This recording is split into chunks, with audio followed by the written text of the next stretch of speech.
to the scent of that perfume. Those memories all at once fill my heart with love. Oh, the most precious gift she ever gave to me was a little pink bottle of sweet honesty.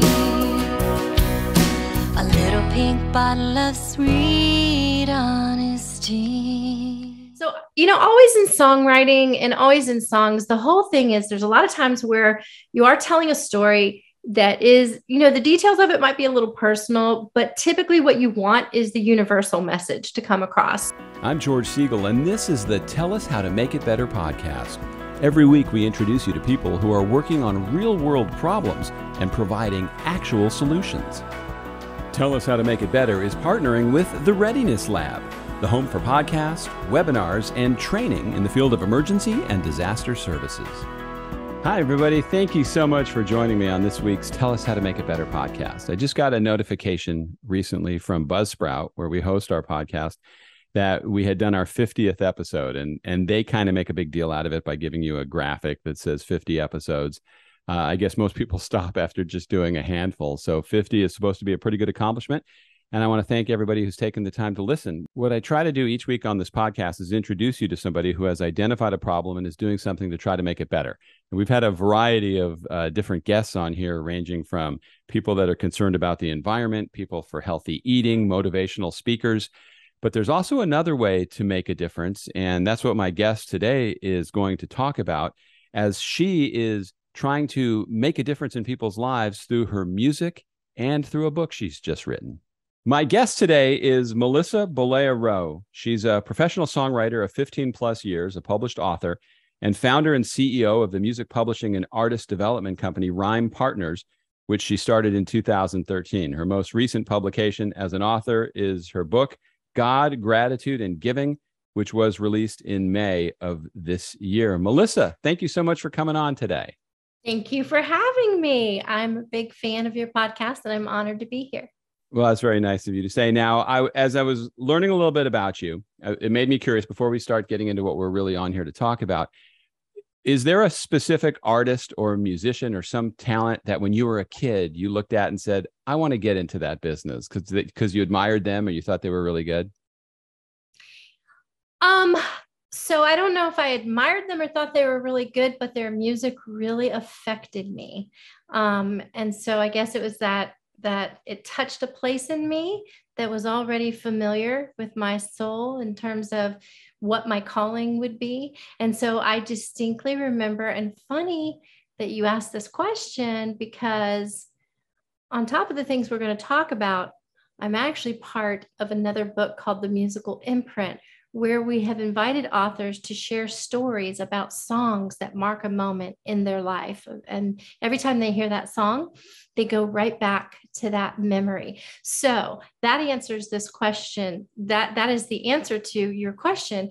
Lionel Richie is one of those artists for me. As a writer, I always felt like he was extremely vulnerable but yet strong and honest in his music.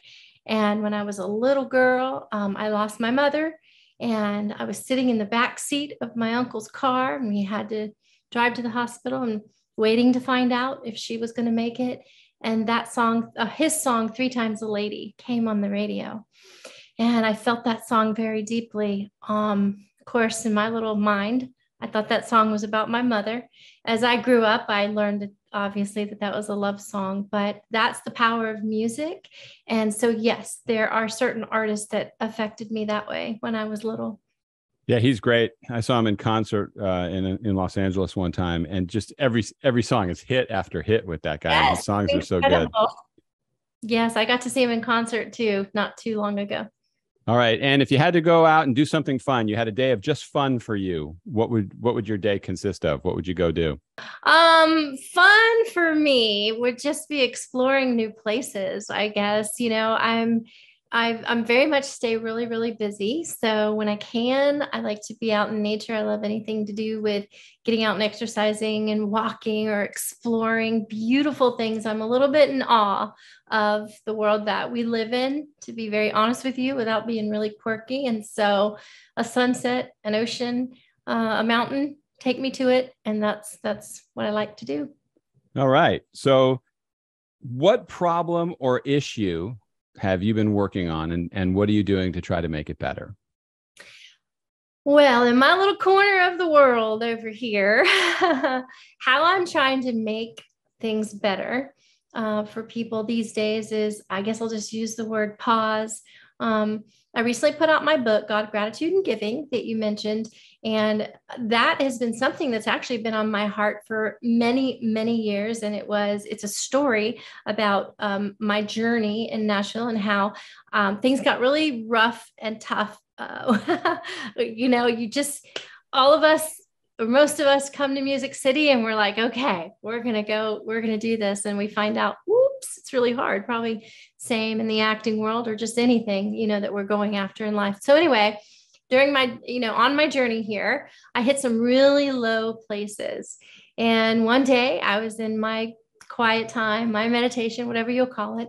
And those 3 words were presented to me. And it was really interesting, George, because I knew instantly the message of my heart was that if I would focus daily on God, gratitude, and giving, I would have no room for the usual worry, fear, anxiety, or depression of the things that I was focusing on. And so I back then, so this was about 10 years ago when that happened to me, for me, and I talk about this in my book, for me, that the God part of it was where the place I would go to feel like I was having that unique experience, my experience with God. And for me, that was silence. And so my days consisted of, really carving out time to just be still, to just be silent, to just be able to sort out those, what we sometimes call confusion, bring clarity to confusion. And then the gratitude part was just being grateful for things and making a conscious effort to be grateful, and then giving. Finding ways to give. And they didn't always have to be monetary, although they could sometimes be. But one of my favorite things I talk about in my book is that I love to send a silent prayer to a stranger. And I even joke in my book about that, because I say, you got to be real careful sometimes when you are looking at a stranger or maybe sending them a prayer, because 99% of the time they're not going to think, gee, I bet that person's praying for me. They're probably thinking, why is she staring at me, or something like that? But anyway, so in my book, I talk about these things. There's more than one way to give. And so I just got to a point where I was ready to share this. We're just in such a climate right now where we could use a little bit of good news. And I don't know if that's, good news is going to be for everybody, but I just know that if we all, if we all have something to give, we all have some value, I'm sure of it, and we're all good at something. And so that is my offering right now, is that giving people something else to possibly focus on.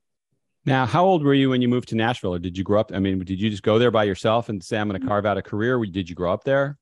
I did not. So I'm originally from Florida. I grew up in Florida, lost both my parents when I was little. I had a bit of a rough start. It's not woe is me. It's just what is. It's just the truth of my story. I have one son. His name is Chad, and I had him really young.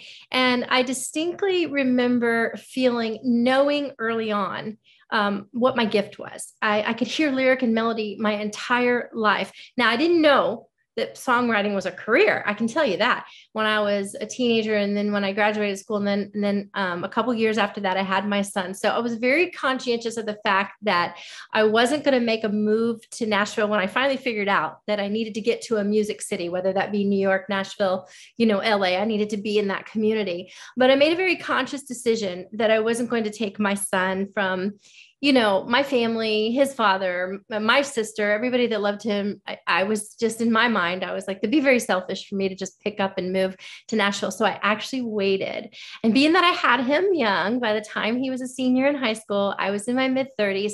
And that's when I moved to Nashville, Tennessee. So I was kind of a little bit behind in terms of, these days kids just come right here and this is their college career instead of going to college. Some of them do move here for college because there's some great universities here, Belmont and Vanderbilt in Murfreesboro. There's some great universities here, but that's my story. I got here a little bit late, but I made it happen.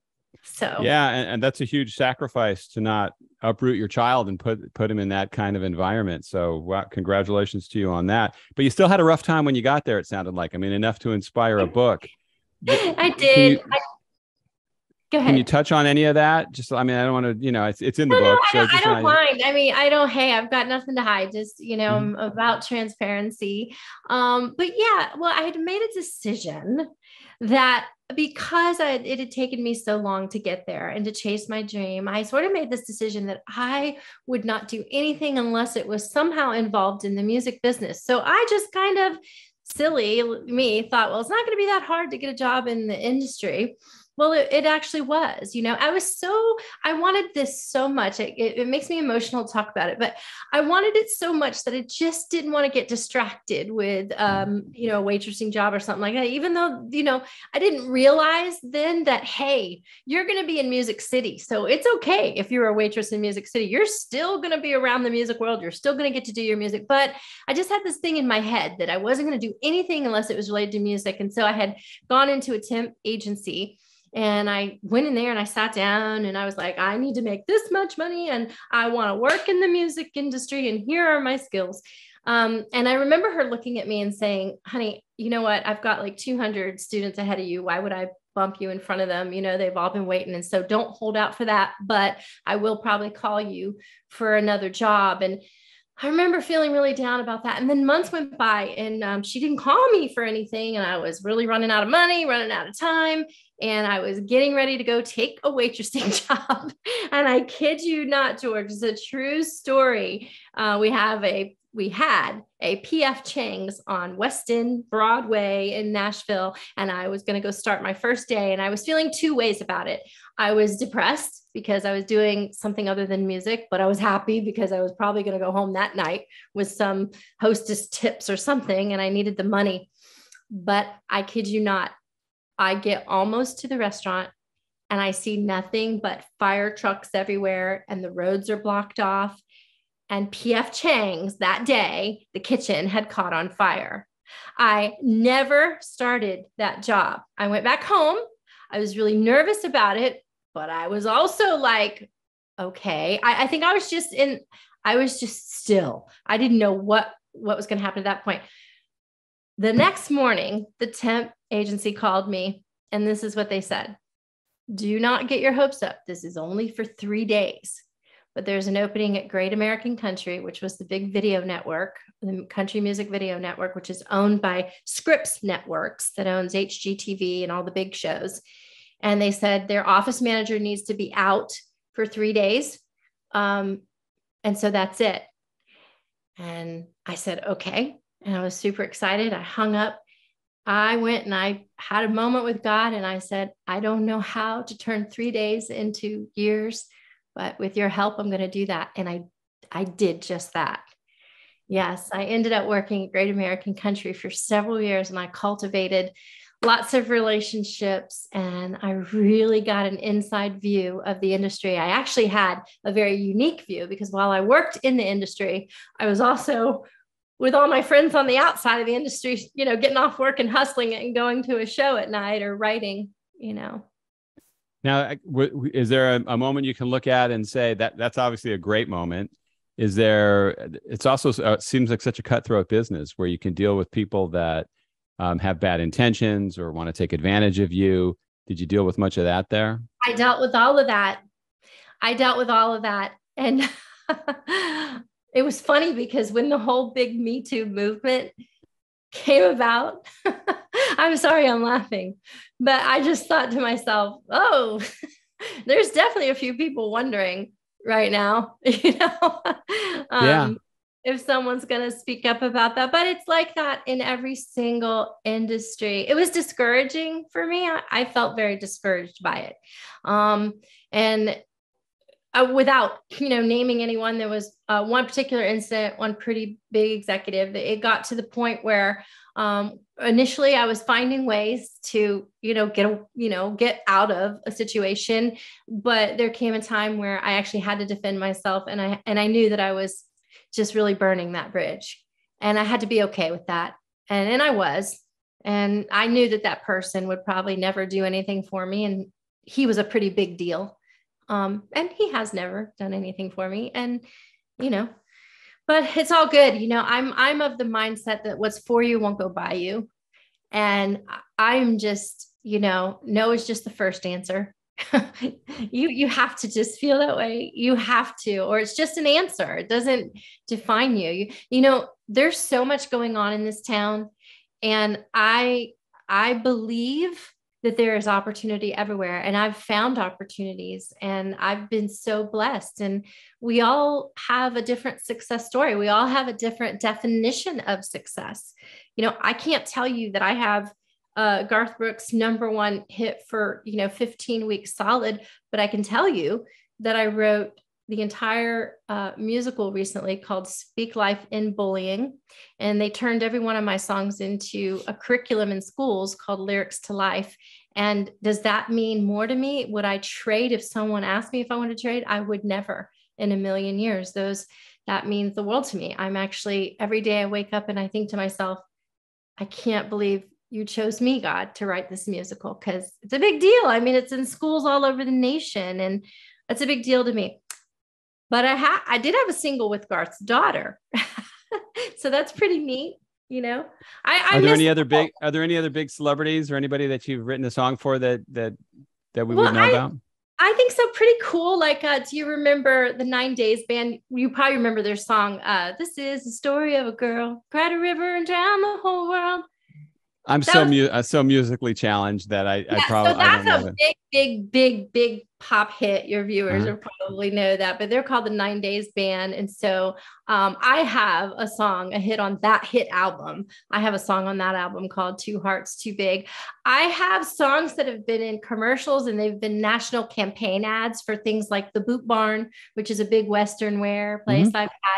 I've written things for like spots for Brotherhood Outdoors, like, for sports unions and stuff like that. I've done, gosh, I can't even think of it. Lots of movies, lots of films, things on Netflix, stuff like that. So that's awesome. Now, as you get your message out, as you're trying to get your book out in front of people, what reaction are you getting? And what are you hearing when people hear your message? So far, and I was really nervous, honestly, about this. And I think the biggest reason I was a little nervous about putting my book out with that title, God, Gratitude, and Giving, is I was like, oh my gosh, people are going to come for me because I have God in the title, so I was really nervous about that. To be honest with you, but I immediately started getting some incredible reviews. And I think the highest compliment that I actually got from people who knew me said, Melissa, it felt like I was having a conversation with you. There were times that I laughed. There were times that I was emotional. And so I never expected, someone to say it felt like they were having a conversation with me. So that was really neat. My book, by the way, is a very easy read. I call it like a coffee table book. Like, you can read my book in an hour, on a plane ride in an hour. I mean, it's a really easy read. And so that's been good. I guess that's been good. I was a little nervous about that at first. I'm like, well, my book is not this thick, but it turns out people have loved it. I include journal pages in there for people to sort of, because I know me, every time I'm reading a book, I end up writing things on the side of the book and wishing I had room, that type of thing. And then my book did go, it was only for a day, about a day, maybe a day and a half. It did go to #1 in spiritual healing on Amazon Kindle. And that was a big surprise. And I was a big ball of tears when that happened. I bet. No, that's exciting. It's hard to write a book. It's hard to get people to read a book. Yeah. And it's hard to do a podcast. There's so many things that are out there in the world that to do anything, first, you're putting yourself out there, because there's always the risk that you're throwing a party that nobody wants to come to. You've done this and nobody wants to consume it. Yeah. So Have you had anybody come at you that says they don't like it? Have you heard anything about them saying, it's just another religious thing, I'm not into that? What are you trying to push on us? Not at all. I've actually been on a few, I got a few TV spots and interviews and stuff like that. And everything's been really, really positive, except the other day, I go to my Amazon. I have all 5 stars. And this is kind of funny and silly, but I'll just say it. Somebody gave me a 1 star. They put their name and they didn't comment anything. And I don't ever engage in this social media political stuff. But ironically, that day, somebody said something that got a little bit under my sleeve. I made a comment. They commented back something about me. They didn't know me at all. They commented something back about me, my business, and my book. And then funny enough, later that day, a 1 star popped up. And I thought, how petty. But that's the world we're kind of living in, right? So I wanted to be upset about that, because I think if you're going to have the courage to go and do that, but not leave your name. So anyway, that's anonymous negativity from a 1 star, but probably not even worth mentioning. But no, mostly I have gotten a lot of real good feedback. So I think it's good every now and then when that happens, though, because then people look at your reviews and they go, all right, it's not all friends and family. I mean, there's somebody out there that took the time to dislike you. And not everybody's going to love everything. You got to have a thick skin, I'm sure, to put anything out there. Right. Don't they say, George, like, if you don't have a hater yet, or you don't have somebody talking smack about you, what are you doing? You're not putting yourself out there. Exactly. I mean, they do that mean tweets thing. I see a lot on TikTok and other things where people say the most awful things to celebrities. And Right. That's the downside of social media. People actually think someone cares about what they have to say, and they're able to get it out to a lot of people. So it's a different world. I mean, it really is kind of crazy. Different world. And on a very serious note, I mean, I'm laughing about that stuff, but I'm just, again, I'll use that word not to be too super quirky, but when I really think about, I guess it hits me sometimes. If I happen to catch something on a nature channel that says, oh, we've discovered this skeleton and we think it's 440 million years old. Right in that moment, I think to myself, we are here for such a short smidgen. I want to make sure every day of my life, every person I engage with, I leave something good behind. And I mean that with my whole heart.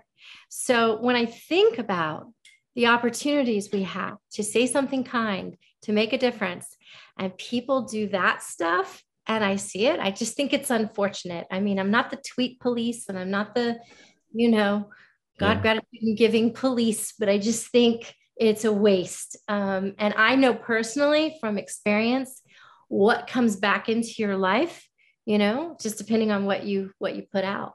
It's pretty tremendous. Yeah, no, it's true. I always tell my kids, just because you think it doesn't mean you have to say it. Sometimes it's good to let a little time go and, you cool off and don't end up having to say anything. Now, you were kind enough to send me a couple of your songs. I want to listen to a little bit of Sweet Honesty and then ask you a couple questions. Absolutely. Mama worked the night shift as a waitress in a bar. Raising 3 kids on the money from tips must have been pretty hard. If we were poor, I didn't know it, 'cause when I came home each day, I'd find small gifts on my pillow that said, I love you a million ways. Out of all the things I treasure, one still means the most to me. So when I'm feeling down, I go back to an afternoon, close my eyes and hold on tight to the scent of that perfume. Those memories all at once fill my heart with love. Oh, the most precious gift she ever gave to me was a little pink bottle of sweet honesty. So that sounds like a great song. I mean, I could tell a lot of work went into it. What was the motivation behind Sweet Honesty? Well, it's 100% true story. So when I was a little girl, my mom gosh, you know what? She was just a waitress. There were three of us. We were poor. I just didn't know it. And I mean that. My mom always kept the house really clean. I feel like I came home from school every day. There was a pack of M&Ms. There was a piece of gum, something on my bed. My bed was freshly made. I just had such a great mom. And one of the very last gifts that she gave me before she died was a little pink bottle of Sweet Honesty perfume that Avon still carries. And so when I was little, that perfume, and to this day, when I would smell that perfume, I could close my eyes and I would be right there close to my mother. And I had just been wanting, it was just one of the songs I wanted to write and talk about, you know, at some point when I got to Nashville. And there's a really cool story about this song and my co-writer. So I pretty much wrote the song, but in terms of some of the production and a little bit of the melody and stuff, I partnered with a guy named Buck Johnson. Now, you might not know who that is, but you definitely know who Aerosmith is. And Yes. He, the keyboard player for Aerosmith. And Buck Johnson is just an incredible human being. And one night, I'd heard him singing out at one of the hotels here in Nashville, because, you know, it's like Vegas. There's music everywhere you go, every hotel, every restaurant, whatever. So, and he was friends with another friend of mine, and I met him, and he is just such an incredible human being. But I loved his voice. It reminded me so much of Don Henley. And I had this, I guess this kind of goes back to your earlier first question. I'd always had this dream that if I could do a duet, I wanted to sing with Don Henley because I loved his voice so much. Well, Buck Johnson, if I closed my eyes, I thought that Don Henley was in the room. So, and I knew he was a great producer. He's certainly an incredible keyboard player. So I was lucky enough to get in his studio, and he worked with Sweet Honesty on me, and he added all his harmonies. So I kind of got my dream there. And Nice. there. Yeah. So that's a really cool story. I'm honored that, and that's the only song that he and I have ever collaborated on. But that is a very personal story, a very personal song. And so that's why I wrote it. Now, when you put your emotions into a song like that and put it out there, is it for people to listen to and maybe think about what you were thinking about, or invoke their own emotions of something that mattered to them when at some point in their life? Yeah, I think so. You know, maybe twofold, but I think, so I'm probably going to trip this up, you know, or be unarticulate when I say this, but of our senses, from what I understand about smell, it's the only one that doesn't have to travel, you know, different passageways to get straight to the brain. So a lot of us, I think, maybe hearing that song of mine might go, oh, you know, I do smell this. It reminds me of my grandmother's house, or, you know, somebody I dated, or something. So that's, so, you know, always in songwriting and always in songs, the whole thing is there's a lot of times where you are telling a story that is, you know, the details of it might be a little personal, but typically what you want is the universal message to come across. And so the universal message in that song, I would hope that most people would take from that is, yes, that it would spark a memory of some kind that they have that's connected to a scent or something in their life, you know, because sometimes we don't even know it until our brains are such incredible machines. You know, you could smell something, you're not even thinking about it, but you're like, oh, that reminds me of this. And it takes you right back to that place. For me, I happen to just be connected to that clone, and it just is a very peaceful place for me. You know, Very I still nice. have. So let's listen to a little bit of this other song that you sent me called Ballerina, and then we can talk about this. So here we go. Sure. And ballerina, your beauty's beyond compare. I used to dream that I was you as a little girl, but I leaned on these strings in all the major falls. I learned to heal my heart in time in minor falls.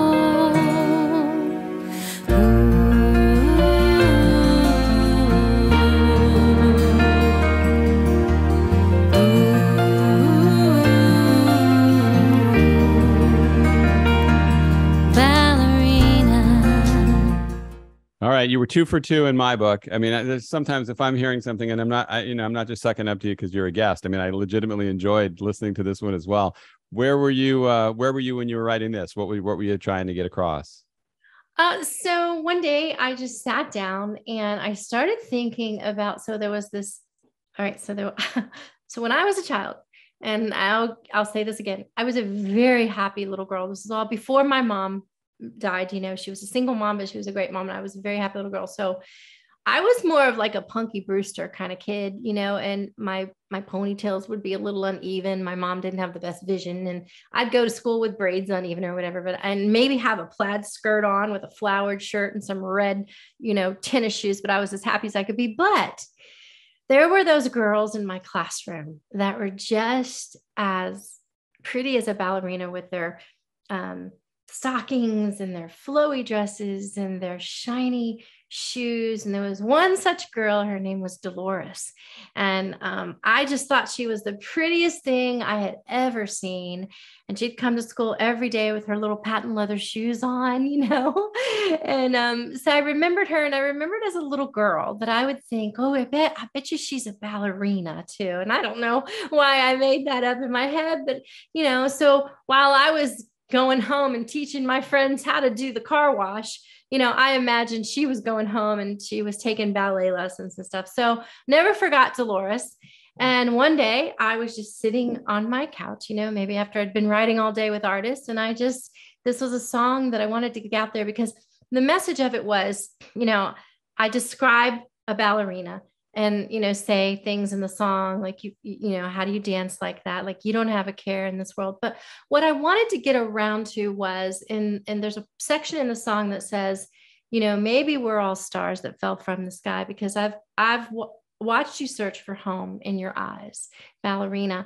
And what I was trying to say is, we all lean on things to get through things that we go through in life. And for me, I leaned on guitar strings and keyboard keys. And that's what that's about. I talk about how I healed my heart in minor fours, and I'm alluding to chords and minor chords and stuff. And what's come out of that's been pretty phenomenal. The very first time I played that at a show here in Nashville at the Listening Room Cafe, much to my surprise, there was a line of people, mostly girls and women, who were lined up to talk to me afterwards. And some of them told me some very personal stories, told me that they danced their entire life to get away from abuse that they had suffered. Some of them were just little girls that wanted to tell me that they had just become a ballerina. And so the power of music, it just goes on and on and on and on. And I had a father come up to me and say, well, my daughter's not here, but I'd like to get a copy of that song for her. Her whole life is about ballet. And then an artist friend of mine asked me if he could send it to his sister in, I can't remember what state it was, but she runs a chain of ballet schools. And so from my understanding, they play my song in all the ballet schools. So that's pretty neat. No, that is. Now with social media and the way it's possible to find people, did you ever try to track down Dolores? I don't know her last name. Oh, yeah, that makes it tough. Yeah. And I don't know that I could recognize her because I was literally like second grade. Okay. But I still have school pictures, and I'm sure it is possible.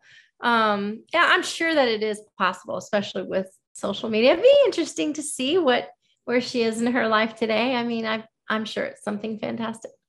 All right. So as I look at what we've talked about, and, the theme of my podcast is people that have recognized a problem and are doing something to make it better. It sounds like that's what you definitely do with your life, your book, your music. What advice would you have for other people who have that same dream, or they have an idea or a thought, but they're just not getting off the bench? They're just not doing it yet. What would you say to inspire them to take a chance and go for it? I would say this: one life, just one. Why are you not running like you're on fire, chasing after your wildest dreams? That's what I would say. Why are you not running like you're on fire? Because it's not a dress rehearsal. It's just not. And statistically, we get 78.8 years statistically. And it does go by fast. And I feel like the only way to fail is to quit. If you quit because you want to quit, that's fine. But if you quit because you feel like you're just never going to get there, no, then that's the only way to fail, is a lot of it is mindset, George. It really is. I mean, I don't know. I've been accused of having 2 rose-colored glasses, and I'm fine with that. I'm fine with that. Accuse me of that all day long. I don't care. I live in my Melissa bubble where I believe in goodness in this world. I know there's tragedy, and I know there are tragic things, and believe me, I'm quite the empath. I mean, when you're creative and you feel and you write, it can be quite the curse. When I hear about things that are going on, or even, watching the political climate that we're in, I have a lot of fear for America and what's to come, I just feel just a lot of sadness over people making decisions or fighting with strangers that they don't even know. We're all the same. We could all walk up to this great big window, look out of it, and see something completely different. And that's okay. I mean, we have to understand that we're not, wake up and have the same thing for breakfast every day. Yeah, there's far worse things somebody could say about you than that you're looking at the world through rose-colored glasses. I mean, that's I think that's a positive energy that you should be applauded for. Nobody should have a problem with that. Now you were go ahead. People come along and knock you off your bike. I get knocked off my bike. It's like, and I don't like it because I don't see it coming or whatever. But you know what? I just pick my bike up. Shame on you, and I keep going. Good for you. Yeah, that's all you can really do. Now, you gave me a lot of social media ways people can follow you and consume you. How can people get the book, and what's the best way to follow you? This will all be in the show notes, but if you just want to mention it. Yeah, so just about everything, and when your podcast as well, this podcast will be up on my MelissaBolleaRowe.com. You can find out pretty much everything about me, my business, the musical I wrote, my books. You can get an autographed copy from my website, but if you also, for your convenience, want to go to Amazon, I have it in paperback, hard copy, and on Kindle on Amazon. So you can get it. And I did a deal with Amazon. They locked me in for a couple of months. So, and they've been good to me, but after that, it'll be available at Barnes and Noble and Target and things like that. But right now, Amazon. Yeah, we could do a whole show on you saying they've been good to you. Not a fan. I mean, I buy a lot of stuff from them, but I miss the days of when the local businesses had a chance. I know. And so that is really hard.